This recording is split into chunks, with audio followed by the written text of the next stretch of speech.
दोस्तों, एक समय की बात है। एक समुद्र के किनारे एक मछुआरों की बस्ती थी। मछुआरों के ढेरों परिवार इस बस्ती में रहा करते थे। इन्हीं मछुआरों में एक बूढ़ा मछुआरा ऐसा भी था जो अपनी छोटी सी टूटी फूटी झोपड़ी में अकेला रहता था। कई वर्ष पहले उसकी पत्नी का देहांत हो चुका था और संतान का सुख उसे नसीब न हुआ। बेचारा किसी प्रकार अपने दिन काट रहा था। जीवन चलाने के लिए वो भी अपनी छोटी सी नाव के सहारे मछलियां पकड़ता था और फिर उन्हें बेचकर अपनी जिंदगी किसी प्रकार चला रहा था। इस काम में उसकी सहायता पड़ोस का ही एक लड़का करता था जो करीब 15 वर्ष का था। या यूं कहिए कि वो लड़का इस बूढ़े मछुआरे से मछली पकड़ने के तौर तरीके एवं गुण सीख रहा था। थोड़ी बहुत कमाई उस लड़के की भी हो जाती, जिससे उसका घर भी चलता था। फिर अचानक से ऐसा हुआ कि उस बूढ़े मछुआरे को समुद्र में मछलियां मिलनी बंद हो गईं। दूसरे मछुआरे तो मछलियां पकड़ लाते, पर इस बेचारे बूढ़े मछुआरे के नसीब में मछलियों का अकाल सा पड़ गया। समुद्र में मछलियों की आस में वो जाता, परंतु खाली हाथ लौटता। ऐसा कई दिनों तक चलता रहा। फलता अन्य मछुआरे उसका मजाक उड़ाने लगे। लोगों ने उसे सलाह दी कि अब वो बूढ़ा हो गया है, अतः मछली पकड़ना अब उसके वश में नहीं। वो जहां भी जाता उसे यही सलाह सुनने को मिलती।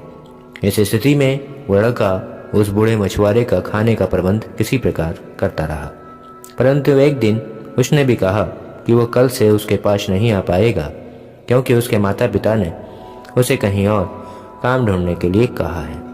उसके माता पिता का भी यही मानना है कि वो अब बूढ़ा हो चुका है और उसमें मछली पकड़ने की पहले जैसी शक्ति नहीं रही।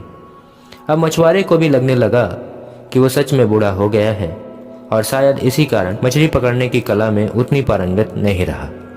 उसे लगा कि उसे शायद कुछ और काम ढूंढना चाहिए। एक दिन वो मछुआरा किसी काम से कहीं जा रहा था, तभी उसने सड़क के किनारे बंधे हाथियों को देखा और अचानक रुक गया। उसने देखा कि हाथियों के अगले पैर में एक रस्सी बंधी हुई है। उसे इस बात का बड़ा अचरज हुआ कि हाथी जैसे विशालकाय जीव लोहे की जंजीरों की जगह बस एक छोटी सी रस्सी से बंधे हुए हैं।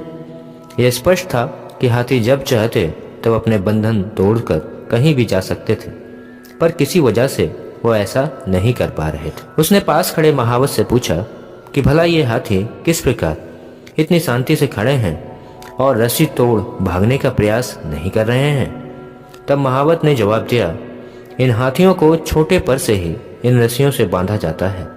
उस समय इनके पास इतनी शक्ति नहीं होती कि इस बंधन को तोड़ सकें, और बार बार प्रयास करने पर भी रस्सी न तोड़ पाने के कारण उन्हें धीरे धीरे यकीन होता जाता है कि वे इन रस्सियों को नहीं तोड़ सकते, और बड़े होने पर भी उनका ये यकीन बना रहता है।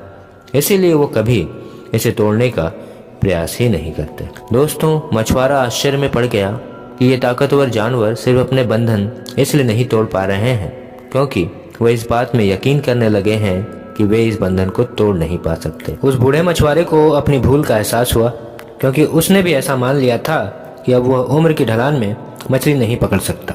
दोस्तों, इन हाथियों की तरह ही हम में से कितने लोग कुछ असफलताओं के मिलने से यह मान बैठते हैं कि अब यह कार्य हमसे हो ही नहीं सकता, और हम अपनी ही बनाई हुई मानसिक जंजीरों में जकड़े जकड़े पूरा जीवन गुजार देते हैं। परंतु सच तो यह है कि हमने कभी उन असफलताओं से सबक ले सफलता की ओर बढ़ने का एक और सजीव प्रयास नहीं किया।